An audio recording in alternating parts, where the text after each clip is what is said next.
Apparently, Earth and Mars haven't been in good terms for a very long time, and the people of Verse have always hated the people of Earth because they always felt they were inferior to them, but enjoyed a lot of benefits on their planet that they do not deserve. Princess Asylum prepares to serve as a peace ambassador for her country as she intends to travel down to Earth in a bid to foster peace between the two countries. She tells Slane about how much she admires the origin of all mankind. Meanwhile, on Earth, a young boy, Ineo, and his sister Yuki are seen. The people of Earth happen to be training their children to do combats with large robots called cataphracts. Lieutenants Yuki and Marito are tasked with the responsibility. The children are trained with the purpose of being able to defend the company from the Verse attacks. The princess eventually leaves to Earth, and on the day of her welcome parade to the planet, her convoy was blown up and she was presumed dead. This angers the counts of Verse, and they declare war on Earth, sending in Martian cataphracts. As a strategy for war, the people of Verse blow up the satellite and all major cables meant for communication. The people of Earth, however, deploy their cataphracts to do battle against the Martian cataphracts, but they are nothing compared to the supreme abilities of the Martian cataphracts. In the meantime, chaos ensues on Earth, and everybody tries to evacuate the city where the princess was murdered. Yuki tells her brother, Ineo, to get to the location where everyone intends to leave from. On his way, he meets two girls who happen to be the princess and her maid. Apparently, she was never a part of the parade because she wasn't feeling well when she arrived. Not knowing who they truly are, Ineo offers to help get them to safety. Meanwhile,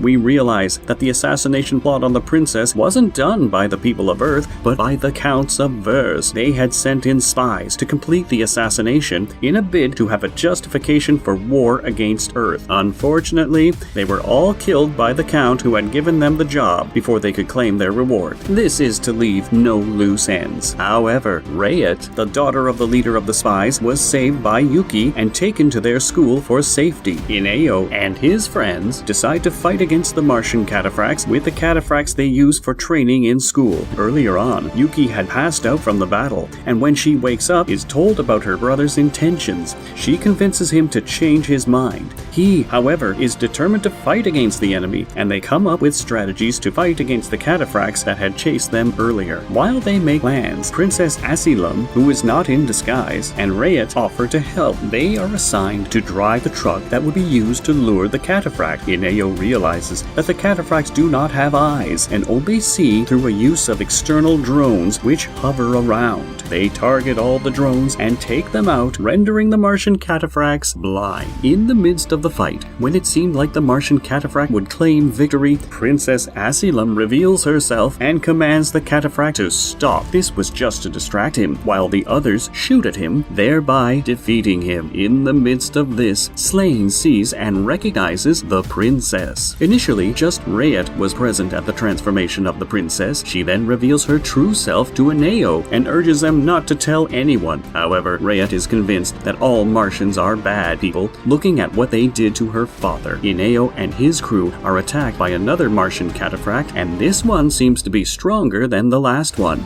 It wipes out the battle-ready cataphracts put in place to protect the base and advances towards the safe place. Ineo moves to defend the people, using his orange training cataphract. Though unable to completely defeat the Martian cataphract, he finishes it off with the help of a missile shot from a naval battleship that has come to save them. Meanwhile, seeing that the princess is alive, Slane tries to figure out the true cause of the conspiracy to murder her. The captain of the naval army commends Ineo on his bravery and skill. At the same time, Princess Asylum's grandfather, who is the ruler of Verse, announces an armistice. This means that they will cease fire and are willing to discuss with peace in mind. The decision annoys the counts, who feel the emperor should even be more annoyed at the fact that his own flesh and blood was killed. They are determined to convince him otherwise. However, Slane discovers an audience chamber where he can have a direct audience with the king. He risks his life to go there and informs the king about the fact the princess is alive. Unknown to him, the counts have convinced the king otherwise and have already informed him of the plot by the people of Earth to halt the war with claims of the princess's survival. This angers the king more and makes him declare war fully on Earth. Now that war has been declared, the captain moves to draft the students officially into the army. On the other hand, Lieutenant Marito is still bothered about the death of his friend Hummery, and this thought haunts him. him, making him resort to drinking. He is, however, told by the captain that she is the junior sister of his friend, and this further gets him thinking. The base is attacked by another Martian cataphract, and this time it shoots out its hands like a missile. Ineo realizes that the bullets cannot harm the cataphracts, and it seems like they are doomed when one of the missiles is directed straight at the base. When it looks like all hope is lost, Slane comes to their rescue and takes out the missile. Even though they realize that Slane's aircraft is a Martian aircraft, Ineo and his crew help him. When the missiles are fired at him, they shoot at the missiles, taking them off course. Ineo realizes that the missiles do have a weakness. They have no shields under them. He pairs with Slane's aircraft for flight and targets the missiles for their unshielded parts, thereby taking them out one after another. In the heat of the battle, they discover another dock and move the people there for safety. Getting there, they further discover an abandoned Martian battleship. However, they cannot power it since they have no Aldonoah. Aldonoah happens to be a source of energy that is unique to the Verse people and is only possessed by the descendants of the Emperor of Verse. Realizing that they would be doomed without her help, the princess reveals her true identity and offers to power the ship. With this, they destroy the enemy cataphract. Earlier on, after defeating the Martian cataphract, Ineo destroys the aircraft of Slane because he feels Slane is an enemy. Unfortunately, Slane is captured by Count Cruteo and tortured for defying orders and escaping. He insists on not revealing that the princess is alive because he doesn't know who to trust. While Count Cruteo interrogates him, he eventually finds out Slane's motive for doing all he did, and this impresses him. Now knowing that the plot of the other counts and realizing that the princess is alive, Count Cruteo orders that the United Earth headquarters be contacted and the war be halted. Unfortunately, his orders never got out. Immediately, a large cataphract attacks his base, destroying it and killing him. Apparently, the cataphract is controlled by Count Sazbaum. He does this to retrieve Slane and shut Count Cruteo's mouth. Count Sazbaum brings Slane to his castle and takes care of his injuries. When Slane wakes up, he is told by Count Sazbaum that he is indebted to Slane's father who had saved his life in the past. He then reveals that he was the rebel who had plotted the death of the princess. Shocking, right? Yuki feels her brother has fallen in love with the princess.